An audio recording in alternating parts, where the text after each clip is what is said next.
Hare Krishna! Welcome back to Thinking of Krishna. One of my subscribers asked if I could try recording the video like this so that it would be easier for those of you who don't have the Krishna book at home so you can read along.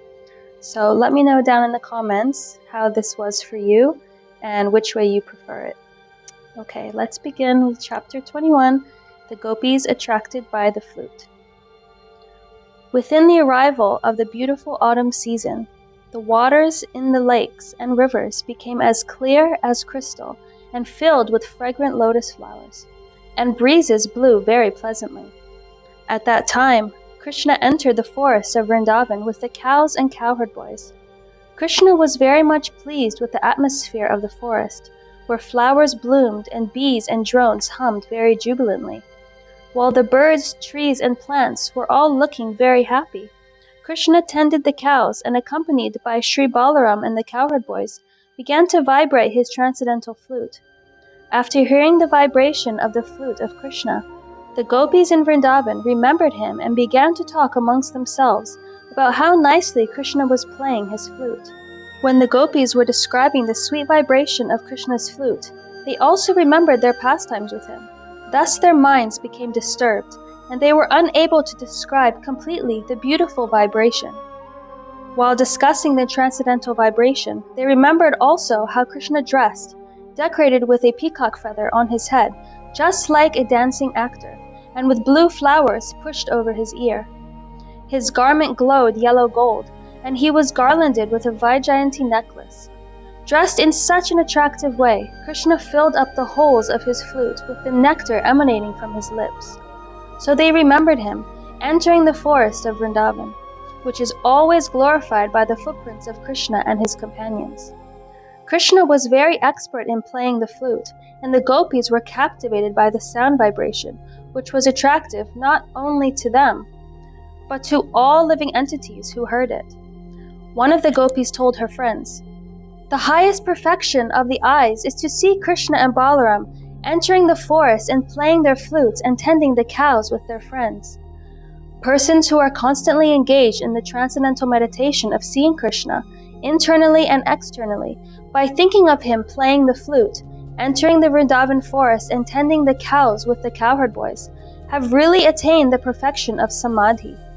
Samadhi, trance, means absorption of all the activities of the senses in a particular object, and the gopis indicate that the pastimes of Krishna are the perfection of all meditation and samadhi. It is confirmed in the Bhagavad Gita that anyone who is always absorbed in the thought of Krishna is the topmost of all yogis.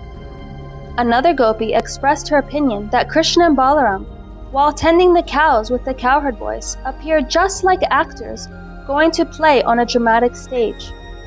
Krishna was dressed in glowing garments of yellow, Balaram in blue, and they held new twigs of mango tree, peacock feathers, and bunches of flowers in their hands. Dressed with garlands of lotus flowers, they were sometimes singing very sweetly among their friends. One gopi told her friends, "How is it? Krishna and Balaram are looking so beautiful." Another gopi said, "My dear friends, we cannot even think of his bamboo flute. What sort of pious activities did it execute so that it is now enjoying the nectar of the lips of Krishna, which is actually the property of us gopis?" Krishna sometimes kisses the gopis, therefore the transcendental nectar of his lips is available only to them. So the gopis asked, "How is it possible that the flute, which is nothing but a bamboo rod, is always engaged in enjoying the nectar from Krishna's lips? Because the flute is engaged in the service of the Supreme Lord, the mother and the father of the flute must be happy.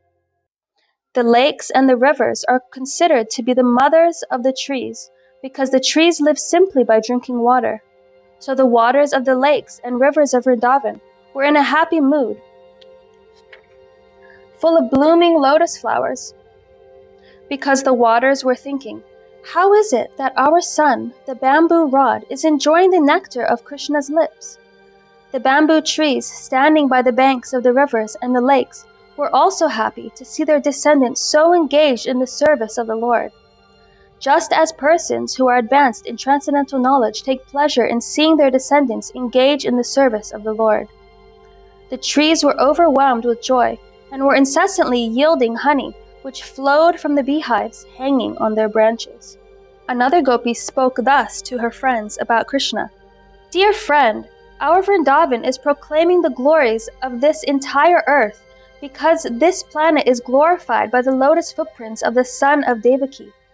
Besides that, when Govinda plays his flute, the peacocks immediately become mad as if they had heard the rumbling of a new cloud. When all the animals and trees and plants, either on the top of Govardhan Hill or in the valley, see the dancing of the peacocks, they all stand still and listen to the transcendental sound of the flute with great attention. We think that this boon is not possible or available on any other planet. Although the gopis were village cowherd women and girls, they had extensive Vedic knowledge. Such is the effect of Vedic civilization. People in general would learn the highest truth of the Vedas simply by hearing from authoritative sources. Another gopi said, My dear friends, just see the deer.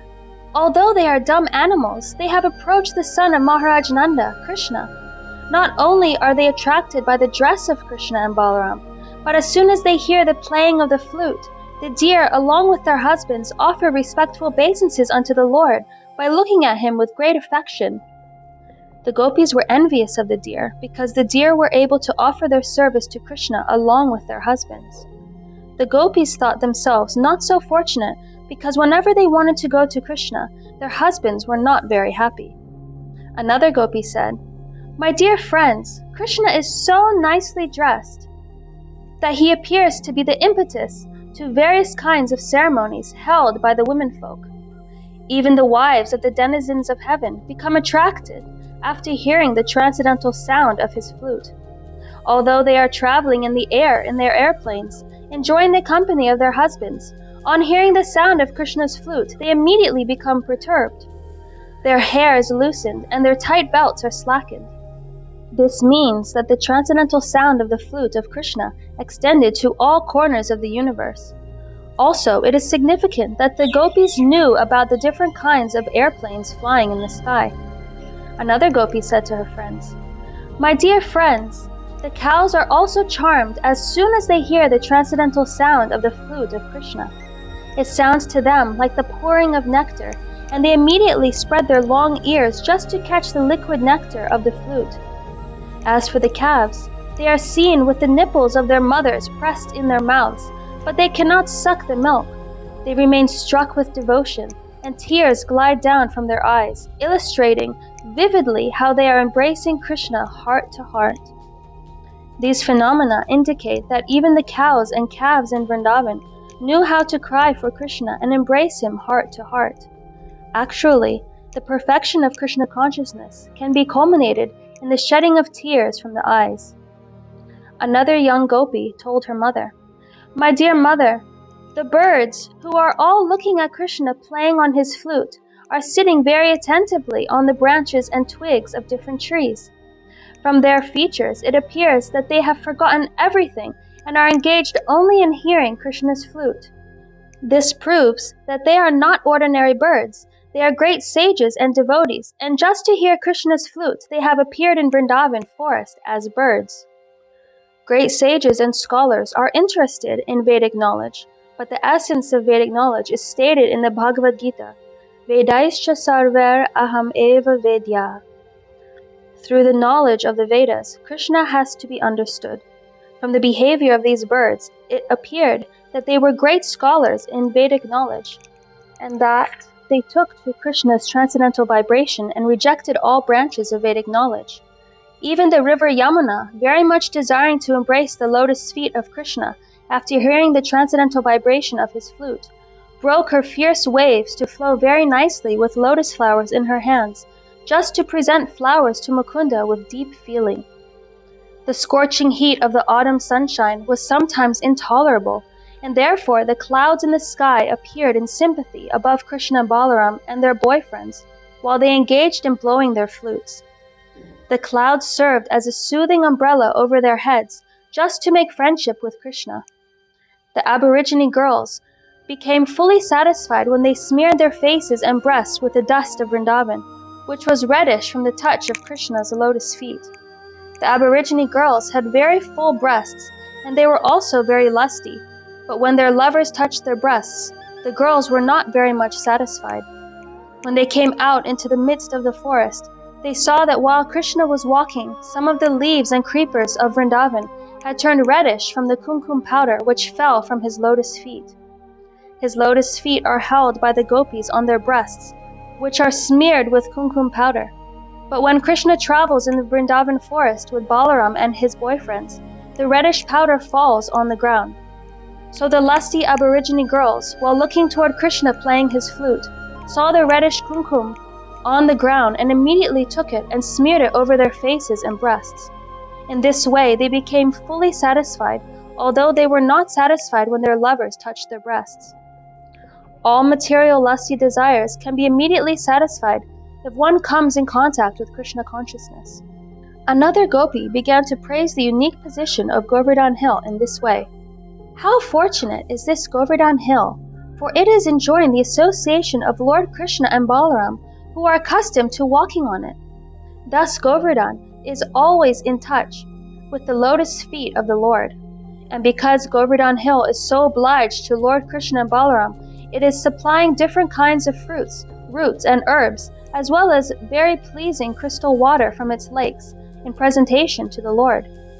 The best presentation offering by Govardhan Hill, however, is newly grown grass for the cows and calves.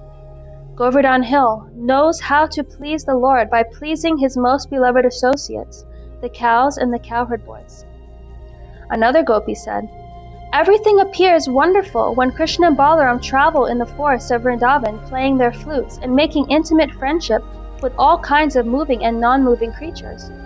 When Krishna and Balaram play on their transcendental flutes, the moving creatures become stunned and stop their activities, and the non-moving creatures, like trees and plants, begin to shiver with ecstasy. These are the wonderful reactions to the vibration of the transcendental flutes of Krishna and Balaram. Krishna and Balaram carried binding ropes on their shoulders and in their hands, just like ordinary cowherd boys. While milking cows, cowherd boys bind the cow's hind legs with a small rope. This rope almost always hangs from the shoulders of cowherd boys, and it was not absent from the shoulders of Krishna and Balaram. In spite of their being the Supreme Personality of Godhead, they played exactly like cowherd boys, and therefore everything became wonderful and attractive. While Krishna was engaged in tending the cows in the forest of Vrindavan or on Govardhan Hill, the gopis in the village were always absorbed in thinking of him and discussing his different pastimes. This is the perfect example of Krishna consciousness, to somehow or other remain always engrossed in thoughts of Krishna. The vivid example is always present in the behavior of the gopis. Therefore, Lord Chaitanya declared that no one can worship the Supreme Lord by any method which is better than the method of the gopis. The gopis were not born in very high Brahmana or Kshatriya families. They were born in the families of Vaishyas, and not in big mercantile communities, but in the families of cowherd men. They were not very well educated, although they heard all sorts of knowledge from the Brahmanas, the authorities of Vedic knowledge. The gopis' only purpose was to remain always absorbed in thoughts of Krishna. Thus ends the Bhaktivedanta purport of the 21st chapter of Krishna, the gopis attracted by the flute. Thank you so much for listening or reading along. Please let me know how this style was for you, if you like this way better or you prefer me sitting and the camera facing me while I read. Next chapter is chapter 22, Stealing the Garments of the Unmarried Gopi Girls.